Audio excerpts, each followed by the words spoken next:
بسم اللہ الرحمن الرحیم۔ السلام علیکم۔ طفیل بن عمرو مکہ آ رہے ہیں۔ مکہ کے مشرک یہ خبر سن کر پریشان ہو گئے۔ یہ ان دنوں کی بات ہے جب نبی کریم صلی اللہ علیہ وآلہ وسلم نے اعلانیہ دین کی تبلیغ شروع کر دی تھی۔ طفیل بن عمرو اپنے قبیلے دوس کے رئیس تھے۔ دوس عرب کا ایک طاقتور قبیلہ تھا۔ یہ قبیلہ یمن کے ایک کونے میں پہاڑ کے دامن میں آباد تھا۔ یہ لوگ بہت ہی دلیر اور دولت مند تھے۔ اپنی آبادی کے گرد انہوں نے ایک حفاظتی بند بھی تعمیر کر رکھا تھا۔ اس طرح ارد گرد کے علاقوں میں ان کی خوب دھاک بیٹھی ہوئی تھی۔ طفیل بن عمرو دوسی ایک شاعر بھی تھے، حیثیت والے شخص تھے۔ اس کے ساتھ ساتھ ان میں سوجھ بوجھ بھی بہت تھی۔ دوسرے بڑے لوگ ان سے مشورے لیا کرتے تھے۔ ان تمام باتوں کی وجہ سے قبیلہ دوس میں ان کی بہت عزت تھی۔ یہی وجہ تھی کہ مکہ کے مشرک ان کی آمد کی خبر سن کر پریشان ہو گئے۔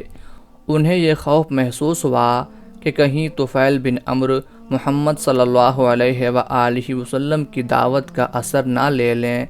اگر وہ کہیں مسلمان ہو گئے تو ان کی وجہ سے مسلمان طاقتور ہو جائیں گے۔ یہ تھی مکہ کے مشرکین کی پریشانی کی وجہ۔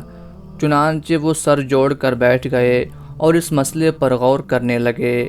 آخر طے کیا کہ طفیل بن عمرو کا پرجوش انداز میں استقبال کیا جائے، ان کی خوب خاطر تواضع کی جائے، اس میں کوئی کسر اٹھا نہ رکھی جائے۔ ساتھ ہی انہیں محمد صلی اللہ علیہ وآلہ وسلم کے بارے میں خوب بھڑکایا جائے، اتنا ورغلا دیا جائے کہ وہ آپ صلی اللہ علیہ وآلہ وسلم سے متنفر ہو جائیں اور آپ صلی اللہ علیہ وآلہ وسلم کی کسی بات پر کان نہ دھریں۔ سب نے اس رائے سے اتفاق کیا۔ چنانچہ جوں ہی طفیل مکہ میں آئے، مشرکین نے ان کا زوردار استقبال کیا، انہیں ہاتھوں ہاتھ لیا، پھر نبی اکرم صلی اللہ علیہ وآلہ وسلم کے بارے میں ان کے خوب کان بھرے۔ خود بعد میں طفیل بن عمرو نے بتایا کہ قریش کا جو آدمی بھی مجھے ملتا تھا وہ یہی کہتا تھا، تم ہمارے مہمان ہو، یہاں کے مقامی حالات سے ناواقف ہو۔ ہم خیر خواہی کے لیے بتائی دیتے ہیں کہ ہمارے قبیلے کے ایک شخص محمد بن عبداللہ صلی اللہ علیہ وآلہ وسلم نے کچھ مدت سے ہمیں چکر میں ڈال رکھا ہے۔ اس نے ہم میں بے چینی اور الجھنیں پیدا کر دی ہیں، ہمارے سب کام گڑبڑ کر دیے ہیں۔ اس کی باتیں جادو کا اثر رکھتی ہیں۔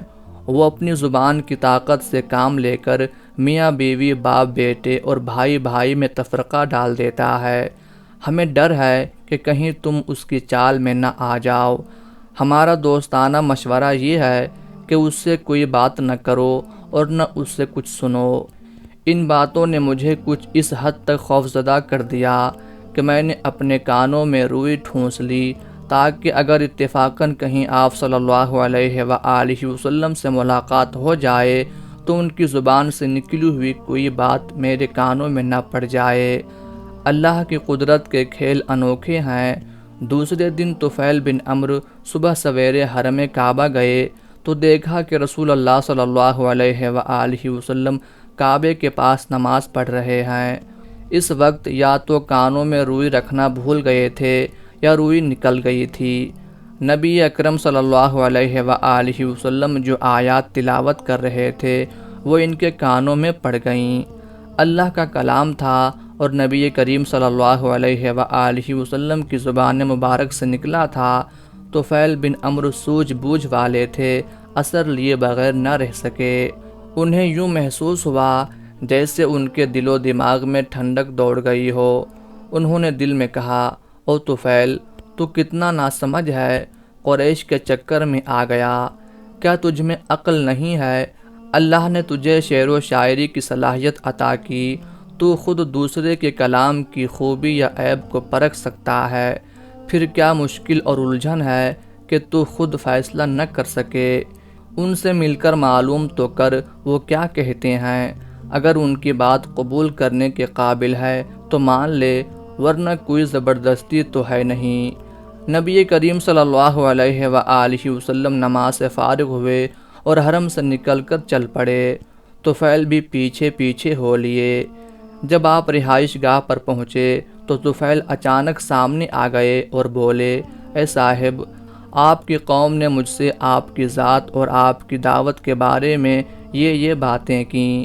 ان کی باتوں کا اثر اتنا ہوا کہ میں نے کانوں میں روئی ٹھونس لی تاکہ آپ کی آواز نہ سن سکوں، لیکن ابھی کچھ دیر پہلے حرم میں اللہ نے مجھے آپ کی آواز سنا دی۔ آپ جو کچھ پڑھ رہے تھے وہ مجھے بہت اچھا معلوم ہوا ہے۔ میں چاہتا ہوں آپ ذرا مجھے تفصیل سے بتائیں آپ کیا کہتے ہیں۔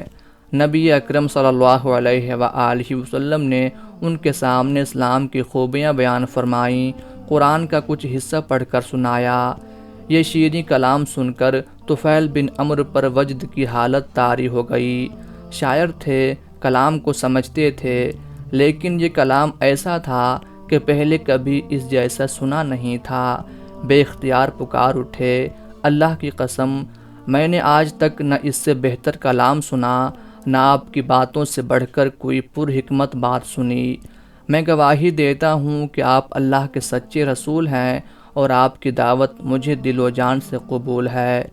اس طرح حضرت طفیل بن عمرو رضی اللہ تعالی عنہ اچانک اسلام کی دولت سے مالا مال ہو گئے۔ قریش کی ساری تدبیریں دھری کی دھری رہ گئیں۔ حضرت طفیل رضی اللہ تعالی عنہ مکہ سے چلنے لگے تو رسول اللہ صلی اللہ علیہ وآلہ وسلم کی خدمت میں حاضر ہوئے اور عرض کی، یا رسول اللہ، میں اپنی قوم کا سردار ہوں، میری قوم مجھے بہت چاہتی ہے، اگر آپ اجازت دیں تو میں وطن جا کر اپنی قوم کو اسلام کی دعوت دوں۔ آپ صلی اللہ علیہ وآلہ وسلم نے ارشاد فرمایا، ہاں، تم اپنی قوم کو حق کی طرف بلا سکتے ہو۔ اس پر طفیل بن عمرو رضی اللہ تعالی عنہ نے عرض کی، آپ میرے لیے دعا فرمائیں، میرے لیے دعوت کا کام آسان ہو جائے، اور یہ کہ اللہ مجھے کوئی نشانی عطا فرما دیں۔ آپ صلی اللہ علیہ وآلہ وسلم نے دعا فرمائی، الہی اسے کوئی نشانی عطا فرما۔ حضرت طفیل بن عمرو رضی اللہ تعالی عنہ رسول اللہ صلی اللہ علیہ وآلہ وسلم کی دعا لے کر وطن کی طرف روانہ ہوئے۔ طویل سفر کے بعد اپنی بستی کے قریب پہنچے تو سورج غروب ہو چکا تھا۔ ساری وادی اندھیرے میں ڈوب چکی تھی۔ راستہ دو پہاڑوں کے درمیان سے ہو کر جاتا تھا۔ زبردست اندھیرے میں نیچے جانا بہت مشکل کام تھا۔ اس وقت ایک بہت ہی عجیب واقعہ ہوا۔ جوں ہی حضرت طفیل رضی اللہ تعالی عنہ نے نیچے کی طرف رخ کیا، ان کا چہرہ یکدم روشن ہو گیا۔ اس میں سے پھوٹ پھوٹ کر نکلنے والی روشنی نے ارد گرد کی فضا کو روشن کر دیا۔ حضرت طفیل رضی اللہ تعالی عنہ اس وقت اپنے قبیلے کے ایک ایک گھر کو دیکھ رہے تھے۔ یہ رحمت عالم صلی اللہ علیہ وآلہ وسلم کی دعا کا اثر تھا۔ معلوم نہیں اس وقت طفیل رضی اللہ تعالی عنہ کے دل میں کیا خیال آیا، انہوں نے دعا کے لیے ہاتھ اٹھا دیے، اے اللہ، اپنی نشانی چہرے کے بجائے کسی اور جگہ منتقل فرما دے۔ ابھی یہ الفاظ منہ سے نکلے ہی تھے کہ روشنی ان کے کوڑے میں آ گئی۔ اب ہاتھ میں پکڑا ہوا کوڑا مشال کا کام دے رہا تھا۔ یہ وہ نشانی تھی جس کی وجہ سے وہ ذوالنور یعنی نور والے مشہور ہوئے۔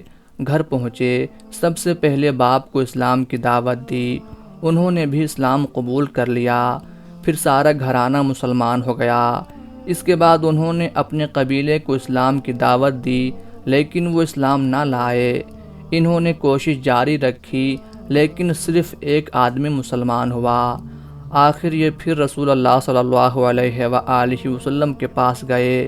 آپ صلی اللہ علیہ وآلہ وسلم سے قبیلے کے لیے دعا کی درخواست کی۔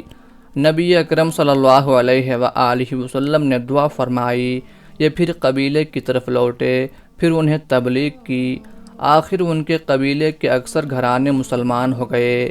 طفیل بن عمرو رضی اللہ تعالی عنہ 7 ہجری کو مدینہ گئے۔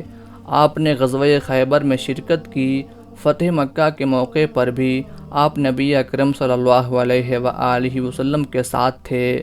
فتح مکہ کے بعد طفیل بن عمرو رضی اللہ تعالی عنہ نے نبی اکرم صلی اللہ علیہ وآلہ وسلم سے عرض کیا، یا رسول اللہ، میرے قبیلے کے کچھ لوگ ابھی تک مسلمان نہیں ہوئے، وہاں ایک بت خانہ ہے، وہ اس میں بتوں کی عبادت کرتے ہیں، اگر آپ اجازت دیں تو میں ان بتوں کو گرا دوں۔ نبی اکرم صلی اللہ علیہ وآلہ وسلم نے ارشاد فرمایا، ہاں اس کو برباد کر دو۔ چنانچہ حضرت طفیل بن عمرو رضی اللہ تعالی عنہ اپنے قبیلے کے کچھ مسلمانوں کے ساتھ گئے، بت خانے کو تباہ کر دیا اور آگ لگا دی۔ غزوہ طائف کے موقع پر حضرت طفیل بن عمرو رضی اللہ تعالی عنہ نبی اکرم صلی اللہ علیہ وآلہ وسلم کی خدمت میں حاضر ہوئے۔ آپ صلی اللہ علیہ وآلہ وسلم کو بت خانہ گرانے کی خبر سنائی، آپ بہت خوش ہوئے۔ نبی کریم صلی اللہ علیہ وآلہ وسلم کے وصال کے بعد حضرت ابوبکر صدیق رضی اللہ تعالی عنہ خلیفہ بنے تو بہت سے قبیلے مرتد ہو گئے، اسلام سے پھر گئے۔ ان کے خلاف جہاد میں حضرت طفیل بن عمرو رضی اللہ تعالی عنہ نے بڑھ چڑھ کر حصہ لیا۔ نبوت کے جھوٹے دعوے دار مسیلمہ کذاب کے خلاف مہم بھیجی گئی تو وہ اس میں بڑے جوش و خروش سے شریک ہوئے۔ جنگ یمامہ میں بڑی بہادری سے لڑے اور لڑتے لڑتے شہید ہو گئے۔ اللہ تعالیٰ کی ان پر بے شمار رحمتیں نازل ہوں، آمین یا رب العالمین۔